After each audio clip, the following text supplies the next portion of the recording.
Welcome to the Planet B podcast, where truth, transformation, and faith converge. Join us as we flip the script on ecological despair, guided by Dr. Sailesh Rao's vision for a compassionate, rewilded vegan world. Let's begin the journey to the greatest transformation in human history.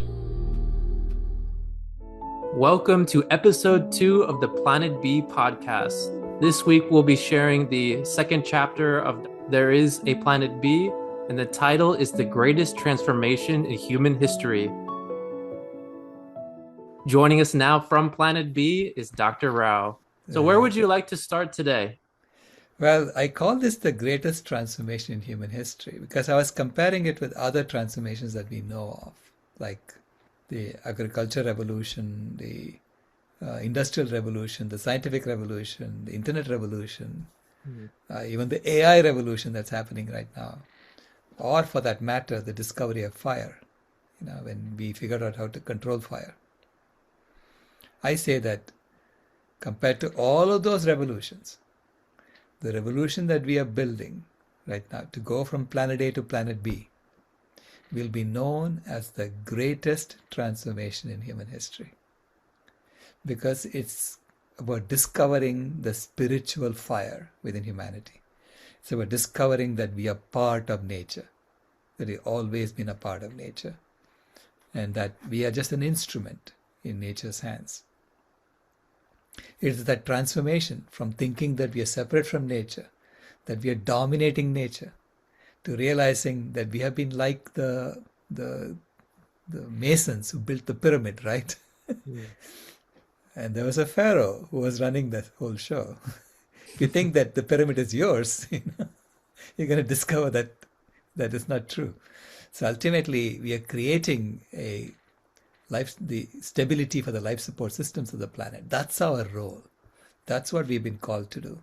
And when we realize that and we have this humility about belonging on Earth with all the other life forms, with all the animals we need them, all the birds and all the fishes. And these are all different ways that life is expressing herself.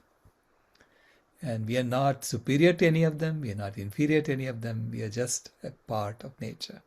I say that honesty, humility, health, happiness, and harmony, the 5 H's that you will find on planet B, from the 5 D's: domination, deception, death, disease, and destruction, that you find on planet A, where we think that we are dominating nature and we are basically deceiving each other to figure out who's on top, who's at the bottom. We are playing con games on everybody, and then death for the animals, diseases for human beings. We deliberately make kids eat the wrong foods. We show them candies at eye level in supermarket so that they can get addicted to sugar. Yeah, all of this to me is what the company town is telling us is the right way to do it.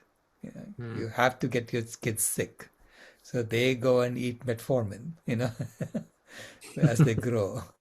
Right. It's all this because you need to grow the diabetes industry, you need to grow the heart disease industry. Everything needs to grow.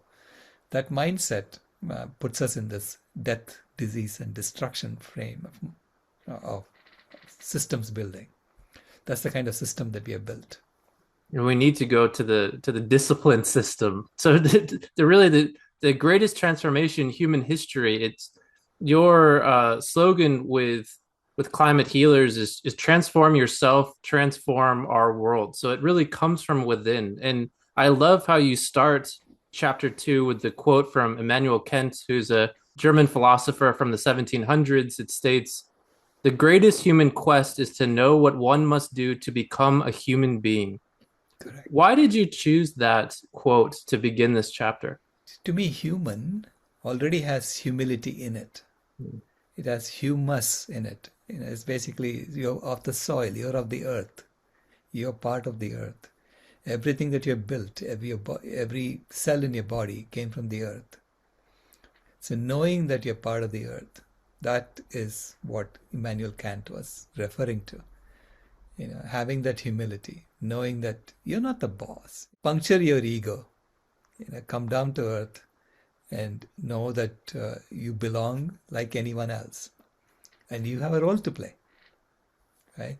It is that understanding that we have a purpose as a species, and then within that purpose, each one of us can find a purpose, how we contribute to the larger purpose. And so that is what this transformation is about. I read somewhere in a cartoon, I think it said, whoever has the most toys at the end wins. Oh my. Is that the game? Whoever has the most toys at the end. What is the end? End is when you die. What happens to all the toys you accumulated when you die? It's not, you don't take it with you. Right. You're done. So that's not a game. That's not the kind of game we should be playing. There are better ways to play these games,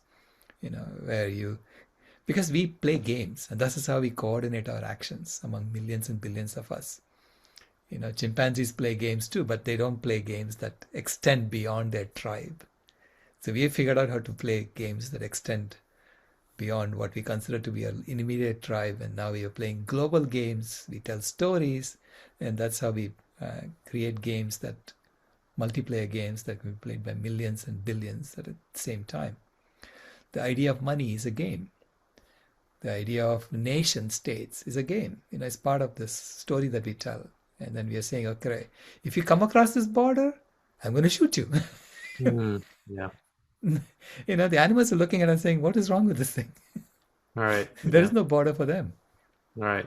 At this stage, humanity has found a way to coordinate activities across the entire planet. So if we're operating under the right foundational truths with love, if everything that we're doing is through love, then we can easily turn this whole thing around. But Absolutely. If we keep moving in the direction that we're moving, then, unfortunately, we'll have to face consequences. Yeah, but that's like saying, look, here is a ledge, and you have to walk on this path, to cross this ledge and cross this precipice and go across to the peak of the mountain, the peak of the summit, right? So you have to do certain things. Now, if you keep looking to the left and saying, oh my God, if I fall, I'm going to break all my bones. And if I fall to the right, I may break my head. I say at some point you have to stop doing that. Just focus on the path ahead. There is a way out.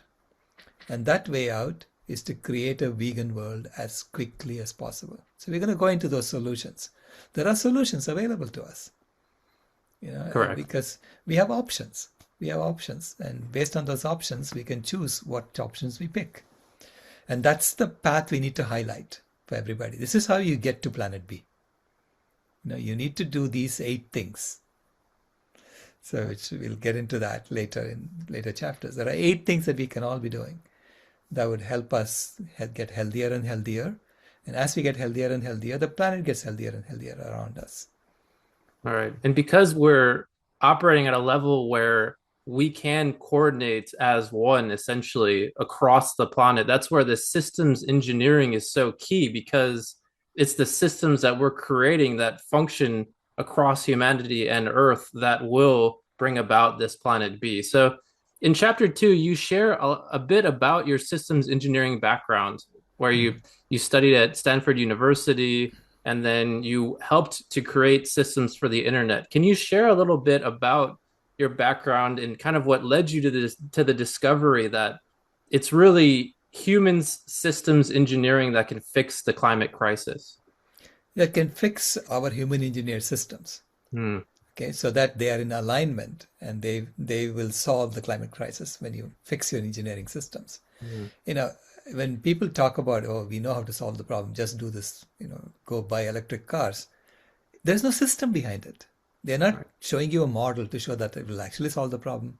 They're not doing anything that would be, I would consider to be formal systems engineering. Formal systems engineering is what I studied at the Information Systems Laboratory at Stanford University. I studied under some of the best systems engineers in the world. And they taught us how to model things, how to characterize a solution space, how to find optimum solutions. And then they sent us off into the world, and I went and worked on the internet. How do you create communication systems in the presence of so much noise? When you're sending data from a computer to a switch, that data line is surrounded by AM radio, FM radio, TV, you name it, right?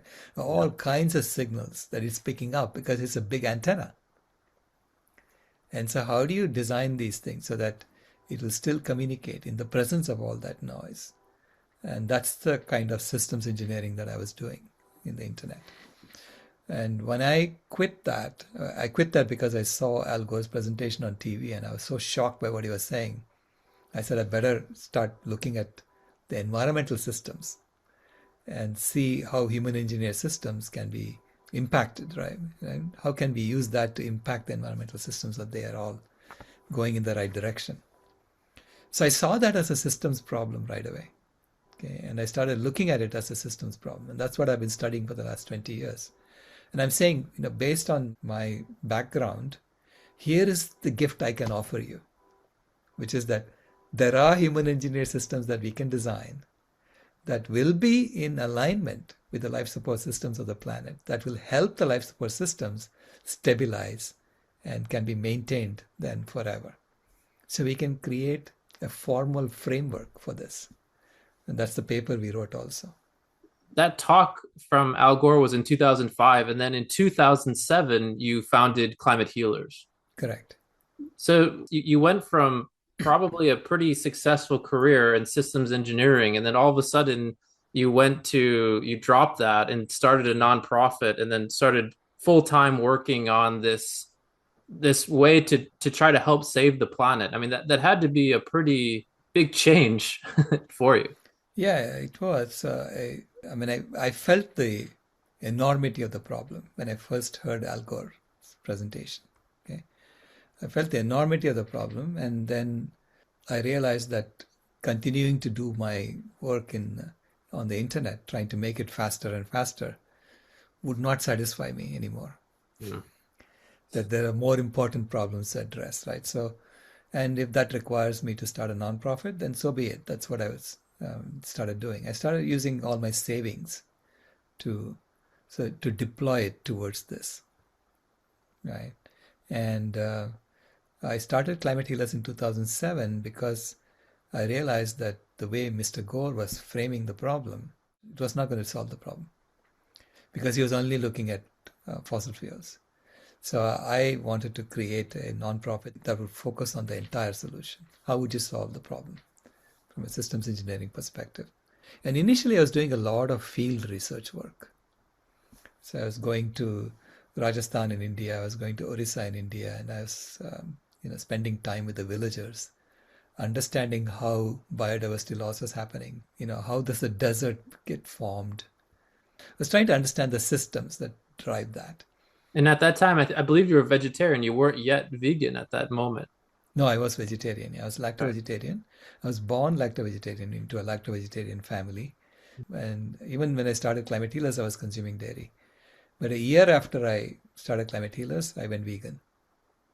And that happened in Rajasthan. So what could you share a little bit about the pivotal event that made you just drop dairy right away? Yeah, I as a systems engineer, I'm aware of sensitivity analysis. It's called sensitivity analysis, where you figure out what each step can do. If I do this, what happens to the system? If I do that, what happens to the system? And I was studying, okay, what would happen if everybody goes, if people drop dairy? And the literature was basically saying it's minor compared to going vegan. Okay, it's just a slightly worse than going vegan. So I thought, okay, I'm only slightly worse than being vegan. And then I realized when I went to this village in Rajasthan that I was being conned. I was being conned because they were doing a local sensitivity analysis.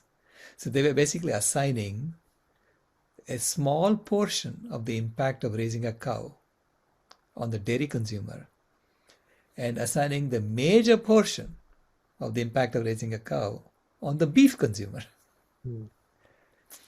But these two are the same. Basically the dairy consumer says, okay, I'm done with the cow, now you eat her, right? To the beef consumer. Now, right? So if you think about it, when you do a global sensitivity analysis, what is a global sensitivity analysis compared to a local sensitivity analysis? Local sensitivity analysis says the system does not change. You only change one minor thing and see what happens.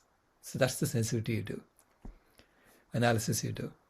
In a global sensitivity analysis, you say, if everybody does this one step, what happens?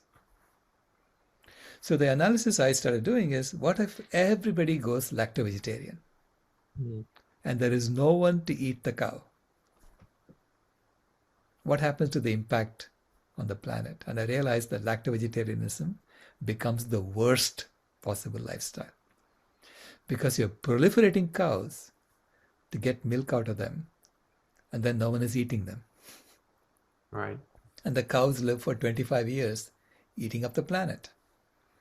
So I calculated for the same dairy consumption that's happening on this planet today, you would need 16 times as many cows as we have today. 16 times? 16 times. Because no one's eating the cow. No one is killing the cow, because as a lacto-vegetarian, I didn't want any harm to happen to the cow. I was only going to take the excess milk after the calf is finished. Okay, I wanted the cow and the calf to have their relationship, and I was saying, okay, I'm also a baby of yours, so give me some milk from you. Right? And if that's the way we live, if that's the lacto-vegetarian, ethical lacto-vegetarianism is what I was practicing. If everybody was an ethical lacto-vegetarian, I realized that you would need 16 times as many cows. And you would proliferate the planet with cows, and the planet will literally die on the spot. So I said, I am the worst of the lot, and therefore I'm going vegan on the spot. So I did that in 2008. Yeah. So yeah, that's been almost 17 years. So from the onset of Climate Healers in 2007 to now we're at the beginning of 2026, how has your work and the team's work evolved throughout the 19 years? Yeah, initially I was focusing on solving within the system. How do you solve the problem within the system? But the more I studied the existing system, the more I realized that it's impossible, because I found all these foundational myths. I was reminded of my work in the internet, where initially we built a chip to communicate from a computer to a switch, and it didn't work at all. And I was analyzing why it didn't work. And I came to some foundational issues. Right. So it was a digital signal processing chip, meaning everything was, you have to convert from analog to digital, and then everything was done with digital numbers and logic gates and so on. But the analog to digital converter, if that doesn't work right, it doesn't matter what you do with the bits you get out of it, you will never solve the problem.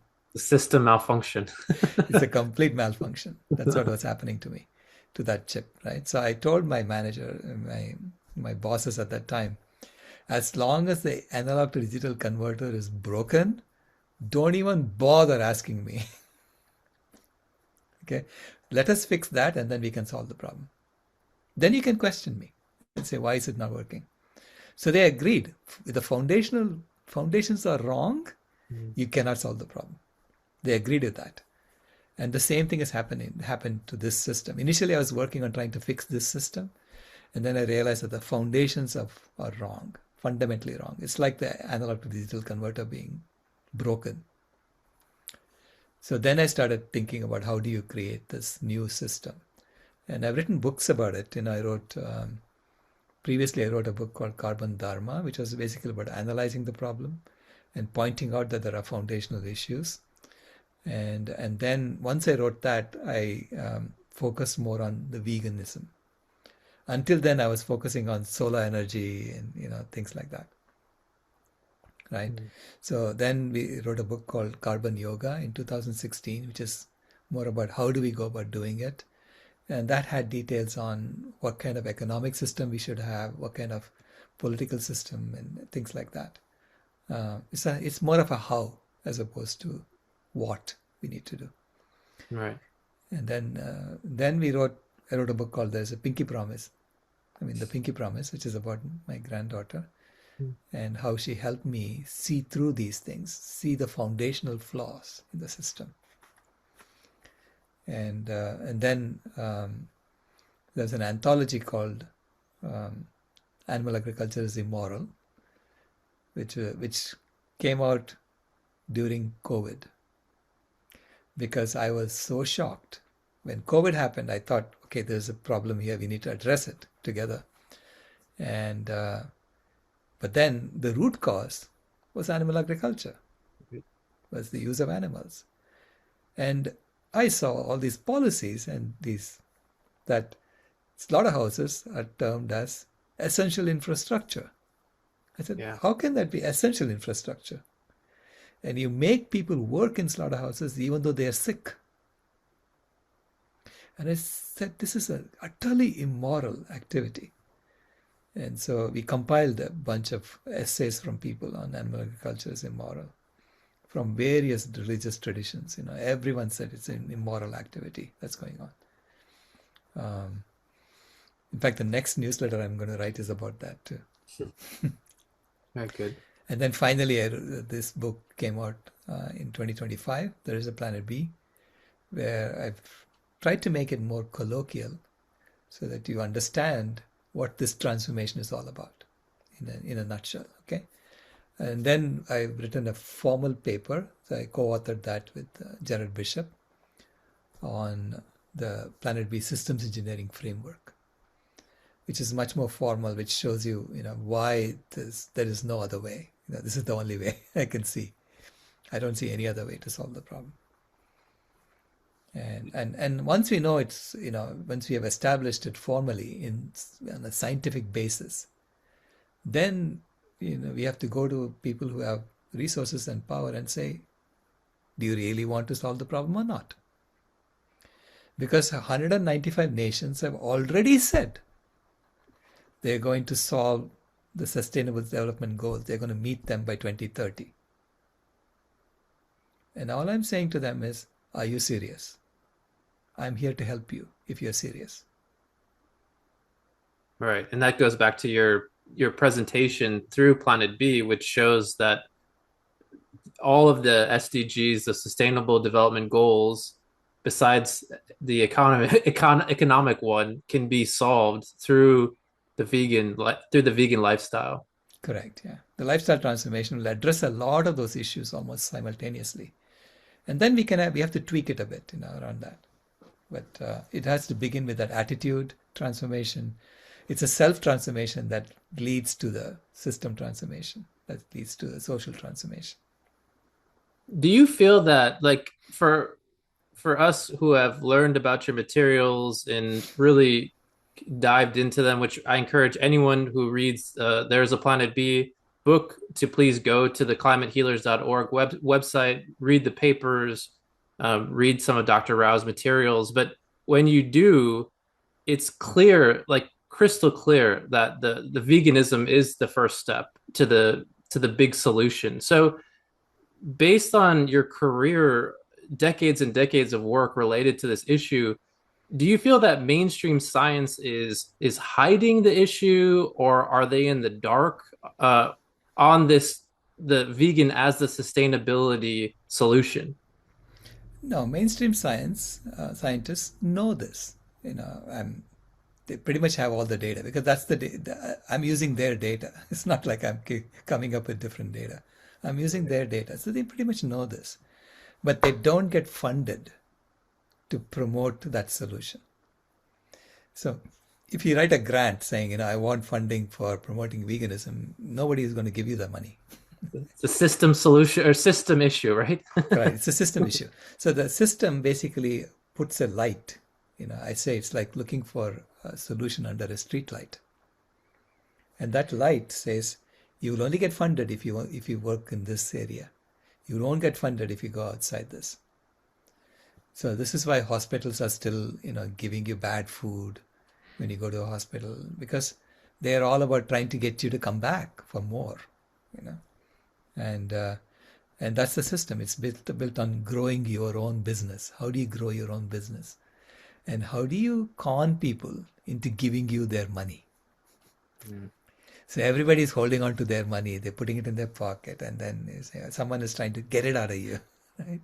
So it's that game we are playing, okay? And that gets the mainstream scientists to just look at fossil fuels. Just look at, it's only the questions that can be funded and nothing else.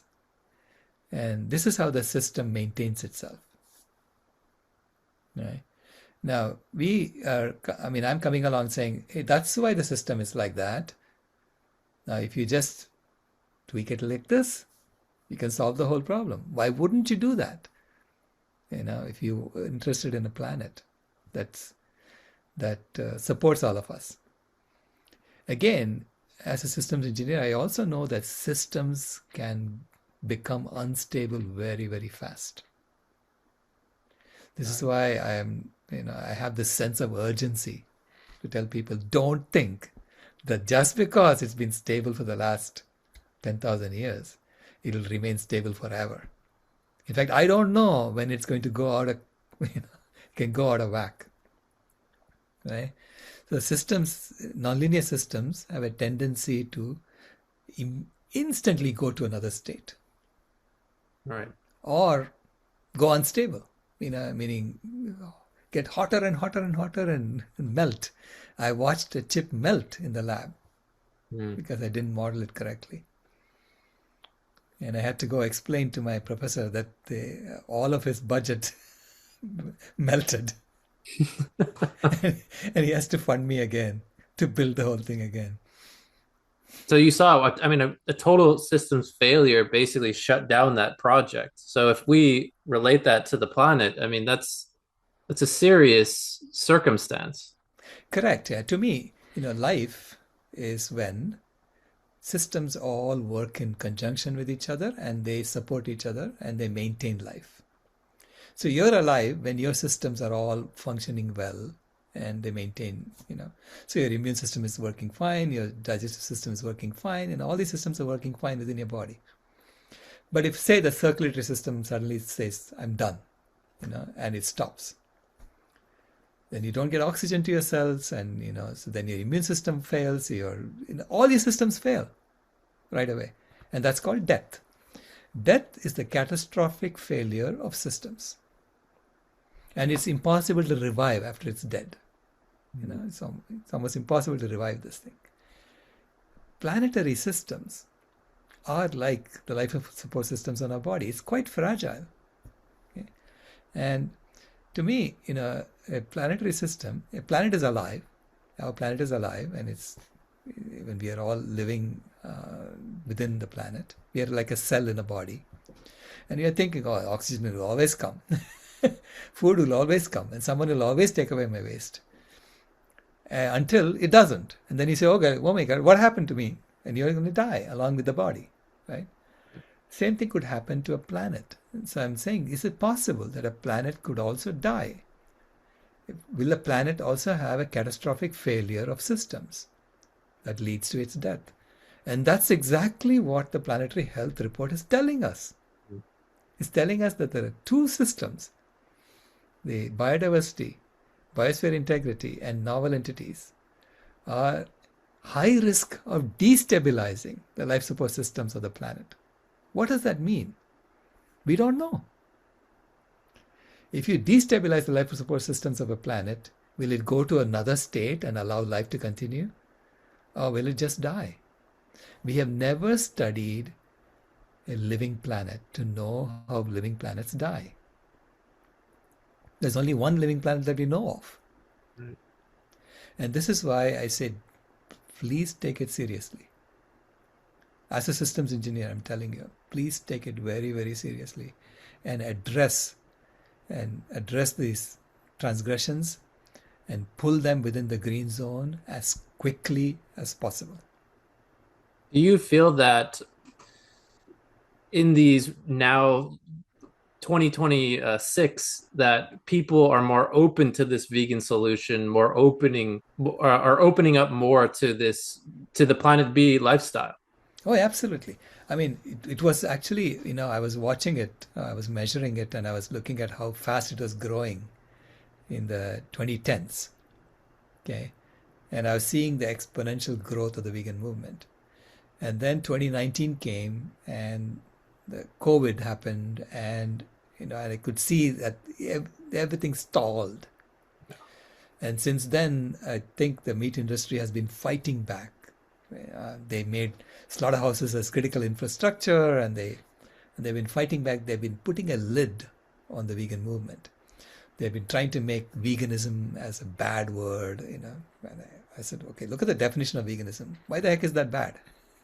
Right. Tell me what's wrong about it. So anyway, so I've been openly saying, continue using the word because it's scaring them. Mm. That's why they consider it to be bad. Okay, they're trying to make it seem bad.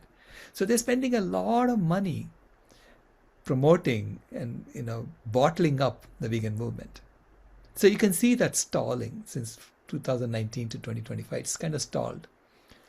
But all they have done is to bottle up a volcano, because they did not address the root causes for why people go vegan. Okay? They did not address any of those root causes. Those causes are actually getting worse and worse and worse. Mm.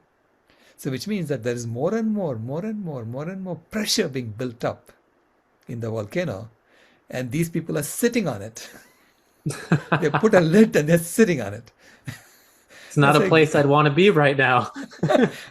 I say, good luck with that. You're going to go off to the moon or Mars and you won't even know it. So you end chapter 2 with a beautiful quote by the Buddha, and it states, 3 things cannot be long hidden: the sun, the moon, and the truth. Right. How does this 2,005-year-old approximately quote relate to our current time of the beginning of 2026? Exactly what I meant by the volcano being suppressed. Okay? The truth is there. The truth says that going vegan will address all of our issues, and it'll make everything better. And they're sitting on it. It cannot long be suppressed. It will come out.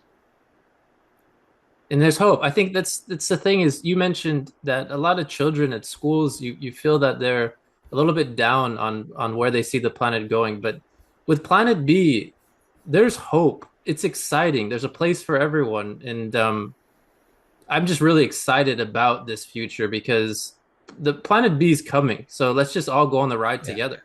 Right. Absolutely. Yeah, I was thrilled at the reception I got in the schools. I can see the children's faces light up. They're saying, oh, there is a way out. Because they have a lot of eco-anxiety among school children today. They keep getting stories about how bad things are. Because everybody's looking to the left and looking to the right, not looking at the solution.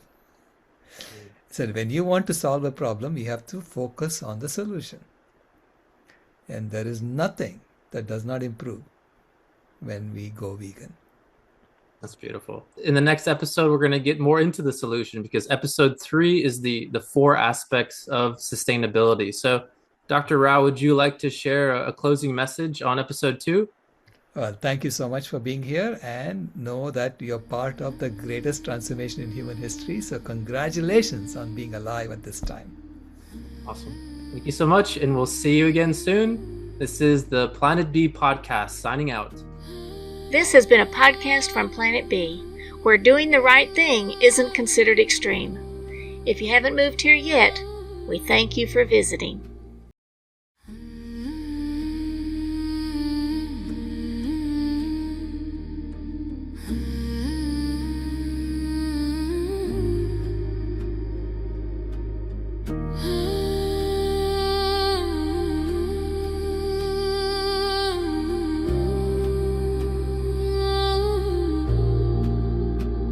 The house is burning, but we're still sitting in the glow.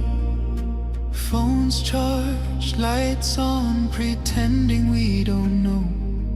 But the forest is silent, the river's running low, and the flame on our plates is the strongest fire we throw. Put out the fire, put out the fire. Echoes and rise, this is your hour. 7 boundaries broken, the earth pushed past the line. Climate, land, species, fresh water, chemicals, nutrients, oceans in decline. Not danger, disaster in real time. Put out the fire, ooh, put out the fire. Metafoodians rise, this is your power. And here in India, one truth stands the same. Milk is not just milk, dairy feeds the flame. Cows and methane, fields and forests turn to grain. Politics, culture, carbon, all wired to the same chain. Every cup of curd is heat in the air, every block of butter is a forest repair. It's not a small habit, it's a planetary affair. Put out the fire, put out the fire. Echoes and rise, this is our hour. Energy fixes half the hurt, Dr. Rao made that clear. But food fixes the other half, the half that's burning here. Change the plate, change the land, change the future's atmosphere. Put out the fire, put out the fire.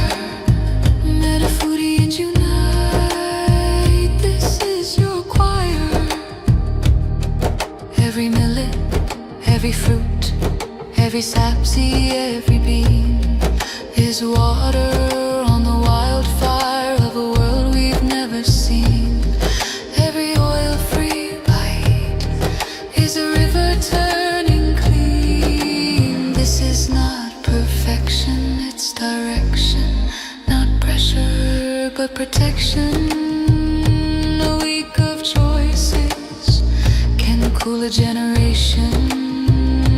A company's courage can ignite a nation. Put out the fire, ooh, put out the fire. Echoes and rise, this is your hour. Metafoodians unite, Metafoodians ignite, sharing love in the metazone, lighting the path to a cooler home. Put out the fire, ooh, put out the fire. Together we rise, together we